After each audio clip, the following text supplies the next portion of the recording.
And a 1 and a 2.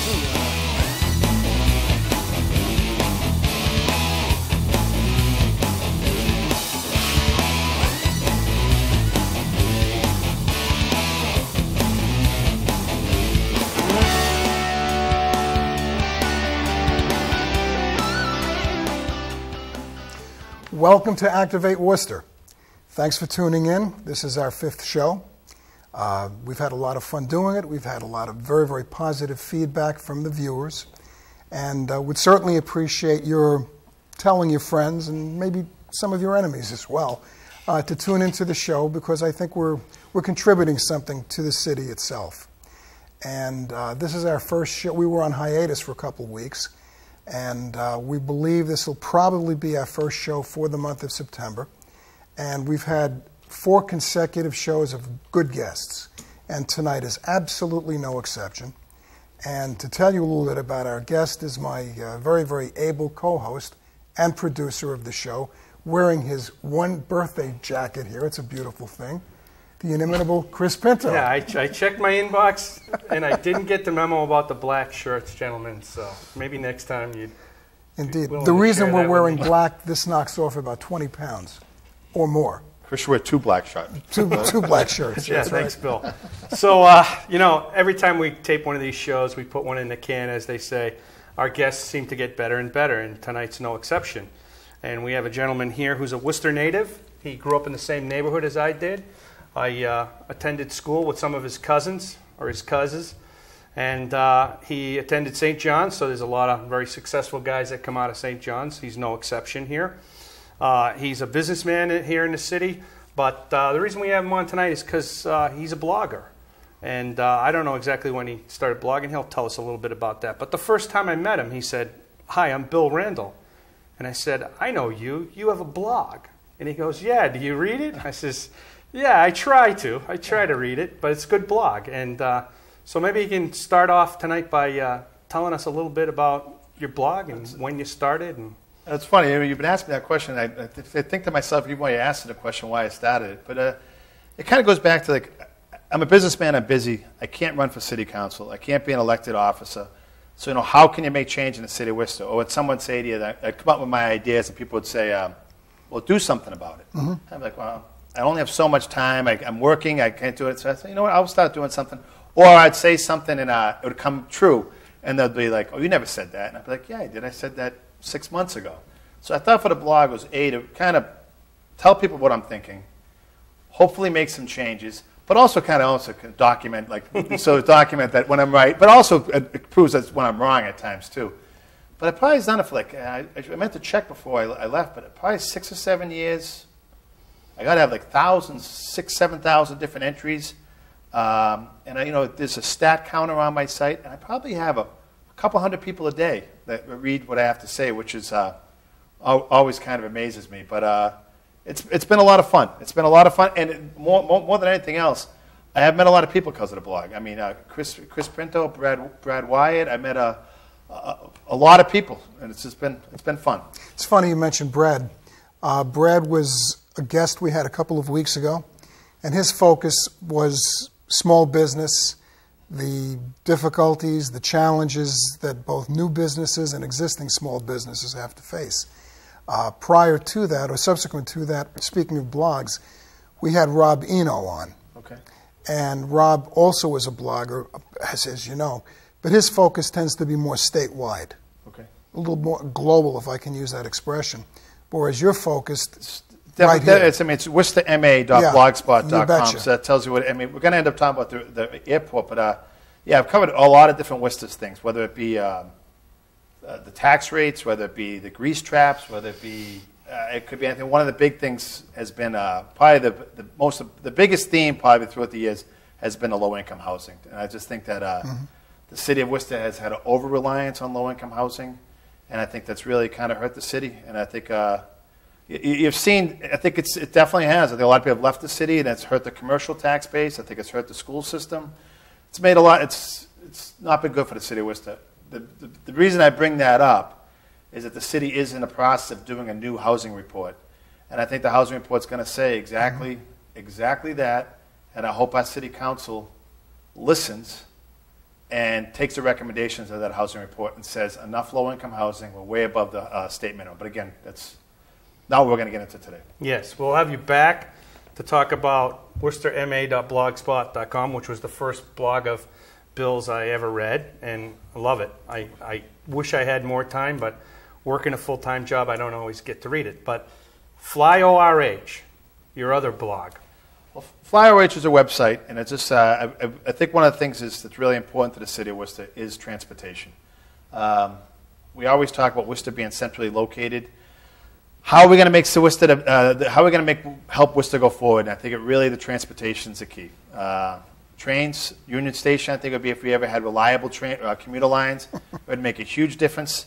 And I think if we had reliable airport, a good airport, I think it would make just an absolutely huge difference also. And that's why I just started talking a lot about the airport. So some people actually consider you a bit of an expert on the airport. And what I've noticed over the last few years is this big argument about access road or no access road. Where are you on access road? Do we need an access road to be successful? Well, first, I'll definitely say I'm not an expert on airports or airlines. I think I'm a good businessman, and we don't need an access road. I mean, we absolutely positively don't need an access road. And I could tell you 10 reasons why. Who doesn't have GPS in their car right now? Everyone has GPS in their car, and they make it sound like, you've been to Boston lately? Boston has an access road. You know how does it? You got to be on your game. You got to be alert where you're going, and you can get lost in Boston so easy it's not even funny. And there's an access road there. We don't need an access road. My grandmother, my mother-in-law, is flying in today from Florida. So I mean, she's flying into Boston. I mean, wish we could have her up at Worcester. We need good airlines. We haven't had good airlines in a long time. If we had a good airline, a good, reliable airline at Worcester Airport, people would find it. We don't need an access road. You know, addressing that point, because it's a great one. First of all, the access roads. Even if you had a great access road, what would it do for air traffic? At this point, very little. You'd have a great deal of disruption to the community. Kind of like having a great terminal. Touche. And no airlines. Exactly right. We make that mistake a lot in the city of Worcester. It's like kind of like we have a great parking garage next to Union Station. We don't have reliable train service. I mean, so like we have a great train station. We have a great parking garage, but we don't have good train service. I mean, the city of Worcester already has an airport. We have all this parking up there. We have plenty of land. We don't have an airline. Let's get an airline. Let's get something up there. Let's make it successful. And then 10 years from now, we can worry about an access road. To your point about the airline, there is no doubt that this community will support tremendously a decent airline, which we haven't had probably in 10, 15 years, maybe further back than that. What we've had is a succession of organizations that are basically charter airlines. I know that I'm not alone in saying this. I've flown direct air a number of times to Florida, and you never were sure if the plane was going to take off. You couldn't get access information, just a total nightmare. What you did have, in my view, you had a wonderful place to leave from, meaning Worcester, easy to get to, easy to park, not like the nightmare of going into Boston, where it can be 45 minutes, it can be an hour and 45 minutes. A lot of people like to go down to Warwick, Rhode Island. Again, not exactly a direct shot. Direct Airlines is a great example. They were a horrible airline. They couldn't get any worse than them, and they sold out their planes. People would just would buy tickets for that. I mean, they were the worst airline. You couldn't get any worse than them. Allegiant Airline was a good airline. That's another, but we lost them for another reason. But Direct was hot, and people didn't need an access road to get to Direct Air. You know, so there's no if we have a good airline up there. And I say they could even charge, they could charge more than the Boston tickets, they can charge more than their Providence tickets. I want JetBlue to make money out of Worcester. They could charge a little extra because people would go and pay a little extra just to fly out of Worcester. Without a doubt. And when you think of the market, you'll have people that'll be interested in flying out of Worcester, literally from Westboro all the way to the state line and everything in between. Coming down from New Hampshire. The demographic probably says what I just mentioned, a good 1.5 million, maybe 2 million people as a market, untouched. It's completely untouched. And just like today, again, my mother-in-law is flying in from Boca Raton, so she flies in from Fort Lauderdale. Fort Lauderdale to Boston today, JetBlue has 5 flights. 5 flights JetBlue has from Fort Lauderdale to Boston on a Wednesday. And it seems like, and it's the middle of the summer. It's not even the peak season. 5 flights they have. But that's 5 coming up and 5 going back. So you're right. So it's I mean, really exactly 10 right. flights between the destinations. I know that when Dave Barger was in town, I don't think he wanted to reveal all his cards. He said a lot about, announcements coming, but I don't know if he has enough planes. It's like, well, there's 5 planes right there. Just take 1 flight. Help the stress on Boston, and it also help an airport that Massport, by the way, owns in Worcester. I don't think there's any doubt about it that JetBlue's going to be coming to Worcester. And I think it'll be a game changer in the city of Worcester, and we don't need an access road. The other thing to make that happen, you mentioned Massport, and I forget the exact terminology, but to make the airport safe for the good-sized aircraft, they have to elevate it to what, a level 3? There's different numbers on landing systems, like 1, 2, 3. I think Worcester has what's called a CAD 2, or they might even have CAD 1. I'm not sure. The best one, the Cadillac, is what's called CAD 3. 3, yeah. That even without that, 90% of the times you can land. 10% of the times you can't. But so worst case scenario, you fly out of Worcester, and they can't land in Worcester without the CAD 3. They'll divert you to Providence, Boston. You're flying it already. So I'm saying, like, even without they're already working on the CAD 3. I believe it was approved by Massport. It's going to take some time to come. But I don't even think we have to wait for CAD 3. Fly now. 90% of the times we're fine with our landing system. And if it's fogged in, you can't fly to Boston, where you're going already. So what's the difference? And so worst case scenario, you wake up in the morning and you can't fly out of Worcester until we get to CAD 3. You drive to Boston. But again, you're doing that anyhow. Now, you're a businessman. From your view, what are some of the potential upsides of having an airline like JetBlue to this business community? I just think it's just a complete game. I think this, excuse the pun, sky's the limit. But I think that it's just, I think psychologically it would help the people of Worcester. Honestly, just to have a good airline in Worcester. But I just think after that, I think if JetBlue is successful, they'll bring more flights, more people, more companies will come. We have the whole industrial park up there. Who knows? Who knows what it could happen? Maybe even down the road, 10, 15 years from now, we will need an access road. And they will put an access road at Route 56 to the Mass Pike. What will that do for the land value out there? So I just think the possibilities are endless. And we'll take advantage of, we say all the time, central location, we're the second largest city. Well, now we have people say, we're the second largest city, we're centrally located, we have a great airport, we have a great, let's do something with it, So, I'm sorry, last question about the airline itself. As I understand it, there is also a heck of an opportunity to use the airport as a freight destination, not just a commercial destination, if you will. How would that impact the community? Well, I guess it's got to be, if there's more freight coming in, there's got to be more warehouses, there's got to be more jobs. It can only help the community, I think. You're going to have some people, I guess, on the flip side, some people may complain about too many planes flying in, but maybe you shouldn't live near an airport if that's what thank you. Yeah, you know what I mean? That's better.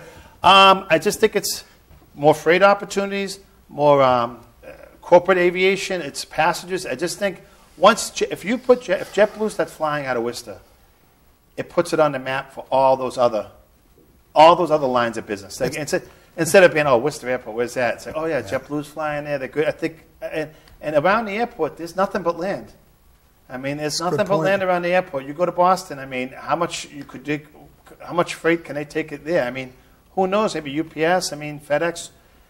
Again, the possibilities are endless. But we just have to change the psyche, and I think JetBlue would be a great first step in that. It becomes a catalyst. It really does. I think there's so many positive things. It's just so many positive things, and they're a winner. I always think, can I go back to a football analogy? The Patriots were losers for years and years and years, and I remember some of the when the Crafts took over and Bill Parcells came. It changed the whole Patriot organization, Patriot Place, Patriot Casino. And think of when you went to Sullivan Stadium 30 years ago, and now when you go now, what happened? A couple good things happened, then the catalyst happened, and I just think that's what we have a change in ownership. A couple of Super Bowls helped. Well, but it started with the ownership. The ownership change. It's true. We have a new ownership at the airport. It's not this. It's Massport. They know what they're doing. They have the pockets, the deep pockets to throw in a CAD 3 landing system. And I think now we just got to get the plays. And I think we get JetBlue up here, and we get some other things happening. I think the same thing could happen. And who knows, maybe talk about a casino someday up there. One other wonderful possibility, unless I'm wrong, whatever happens doesn't come out of the pockets of the local taxpayers. Right. I mean, we don't have to construct any buildings. We don't have to clear any land. Nothing. It's there. It's done. It's owned by Massport. So one way or another, I guess it might be an argument. Some of our the City of Worcester tax. Exactly. So if you're a City of Worcester taxpayer and you see a $20 million CAD 3 landing system going up there, you don't have to have a heart attack saying, oh, my God, my taxes are going to go through the roof. Exactly. Massport's paying for it, and Massport has something like a $500 million. They have the money to do this, no problem. Probably came from taxpayers somewhere along the way, but it doesn't fall just on the City of Worcester. Exactly. So we started this all off talking about blogs, and I know that you kind of hooked up with Dave Barger, not through your blog, but through this other thing called Twitter. So maybe you can explain to my old compadre here what Twitter is and how you ended up communicating with Dave Barger and getting some of this momentum going around Bring JetBlue to Worcester. Just like blogging was something I started 7-8 years ago. Twitter, when I first heard it, I thought sounded kind of stupid. I fooled around with it a couple times. Tweets. Yeah, and tweets, it sounds stupid. But then it's... Don't knock it till you've tried it, Ron. The guys at sports radio... Excuse me? Really, it's the truth. The sports radio guys, unfortunately, they really got into Twitter accounts. Yep. And they started talking about following football players.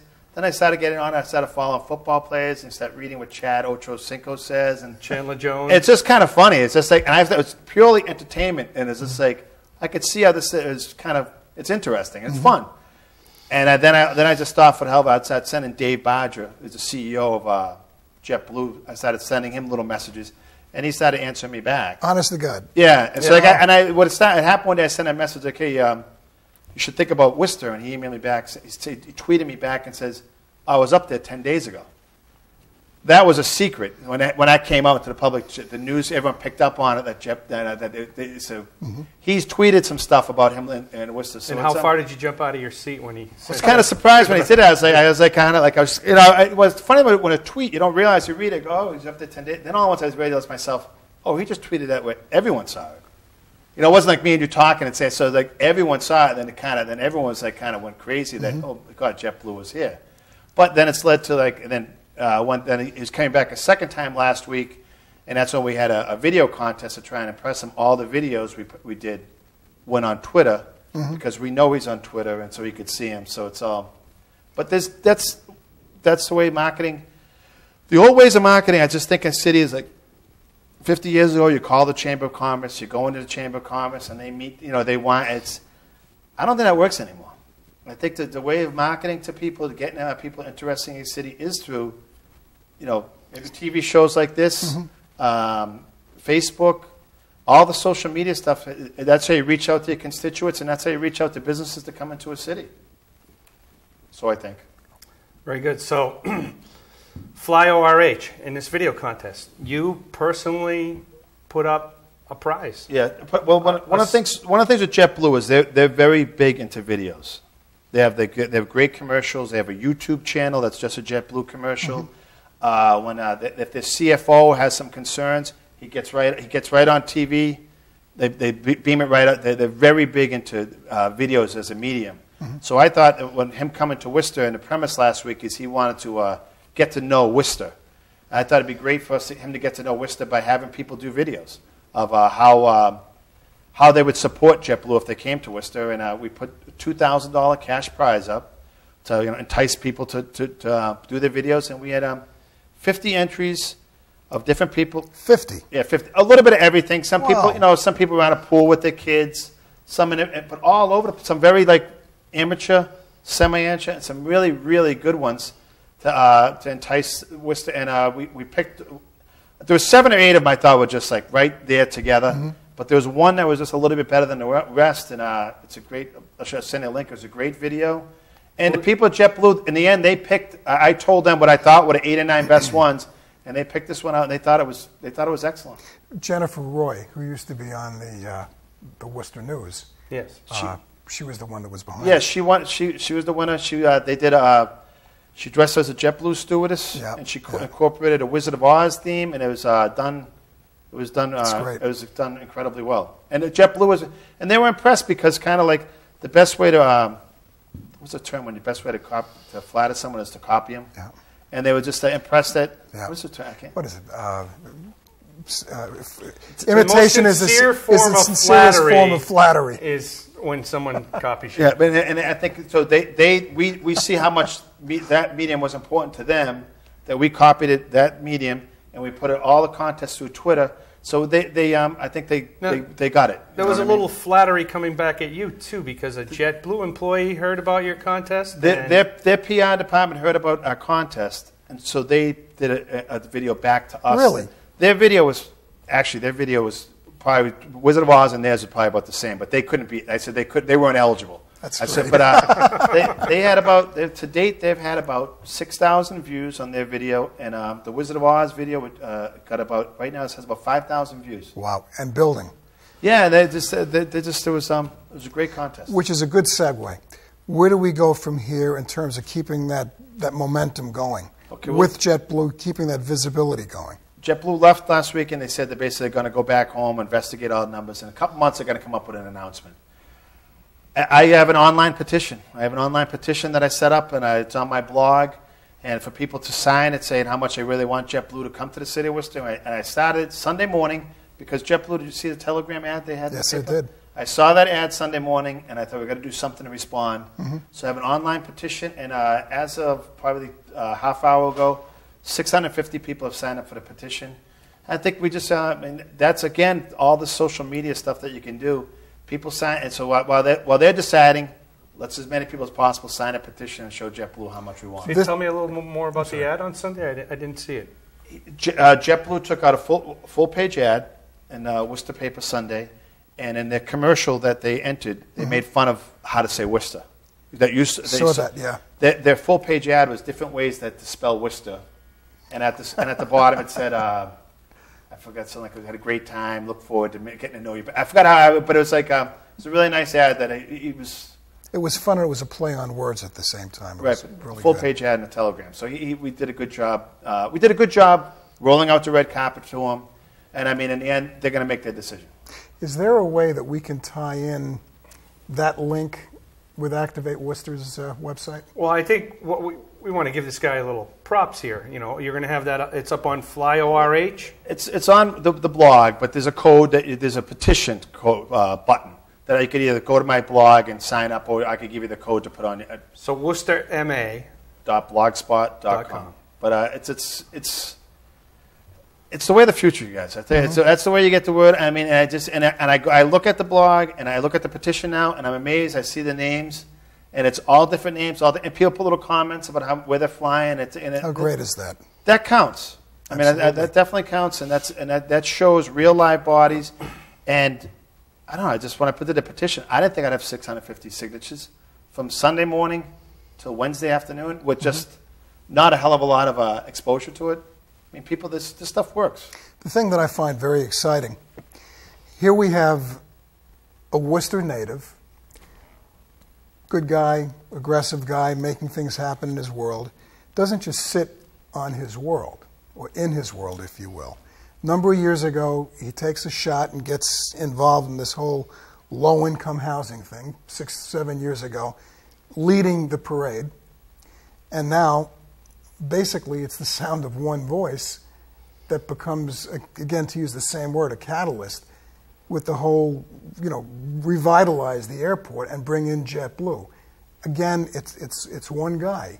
And 20, 30, 40 years ago, that wouldn't be available. So I mean, the thing when you guys activate Worcester on the TV, it doesn't have to be you have to run for office, I don't think. I mean, it's just a lot of people think you have to run for office and you say stuff. I think you get involved in so many different ways to make change in the city or in the world. You don't have to run for office. You could do lots of different things. And the surprising stuff about this is when you do these things, how many people are with you? You know what I mean? I mean, like I say, Sunday morning I woke up, I put the petition together. I'm like, who's going to sign this petition? You know what I mean? 650 people. They believe in something that, like I believe. In like 3 days, that it's very affirming. Yeah, it is. It's affirming. It's a lot of good, and it's sometimes when you do it in your own world, you don't think there's other people think that way. There's a lot of good people that want to make change. It's like maybe I'm the one to start it, but there's a lot of people that want change. They want change. They want things better. They want a good airport. They want a better city. There's a lot of ways to reach out and make change. As you know, the title of our show is Activate Worcester. And what we try to do at the conclusion of the shows is have the guest articulate from his or her perspective the different things that they can do to, in fact, activate and improve the city, because it helps everybody. You mentioned a minute ago there's a number of things that people can do. Why don't you articulate a few of those for us? It's not maybe that someone's saying, like, I don't want to go on a TV show and I'd be too nervous. That's fine. You don't have to do that. Like, I mean, Facebook page, like stuff, copy stuff, pass it on. There's so many. I mean, I would say, I mean, Facebook, Twitter, just get involved and get on Twitter. That's my challenge to you. You get on Twitter. I'm telling you, get on Twitter and blog rolls. You help promote other people's blogs. And they can promote on my blog. I have a blog roll if people like stuff. So to answer your question specifically, when you're on Facebook, besides just getting to know you, reaching out to your relatives and your friends, if you see something you like, say you like it, copy it, pass it on, tell your friends to get it. And people see that you like stuff, And when you visit your blog, we know what you like because we look at your blog roll. Yeah, exactly. And you're promoting other ideas from other people in the community that you feel need a voice. Right, and you could do it right at your desk. You could do it at your house. You could do a lot of different things, and it gets the word out. It really does. And I'm telling you, like, that's 650. I mean, I think a lot of politicians are looking at that 650 people saying, "Wow, 650 people think that way." And we got a letter from Scott Brown was turned in today to us to. One of our Rob Branca. We got a letter on our Twitter. It came in saying he supports our efforts. How great is that? Yeah. How great is that? Excellent. So the other thing about blogging is you've been doing it for 7 years, and the price is right. The price, it's free. It's absolutely 100% free. Right. You can't beat it. So if anyone has a good idea about an issue they want to talk about, they come up with a name and go to blogspot.com, and if that name's available, which you got your Worcester MA 7 years ago before anyone else grabbed it, so it makes you sort of an official Worcester Mass blogger. Yeah. They can do it for whatever your passion. Whatever your passion is. Do a blog. Do a Facebook page. Get on Twitter. I mean, people are watching. People will follow the stuff, and you'd be surprised that there are a lot of people that think alike. There are a lot of people out there that you can reach who are going to support you and help you in your efforts. That's great. Well, unfortunately, the clock on the wall says it's time to wrap it up. And Bill, I want to thank you for joining us. I thought you were a great guest. You were a lot of fun and very, very enlightening. We'd love to have you back again. Thank you.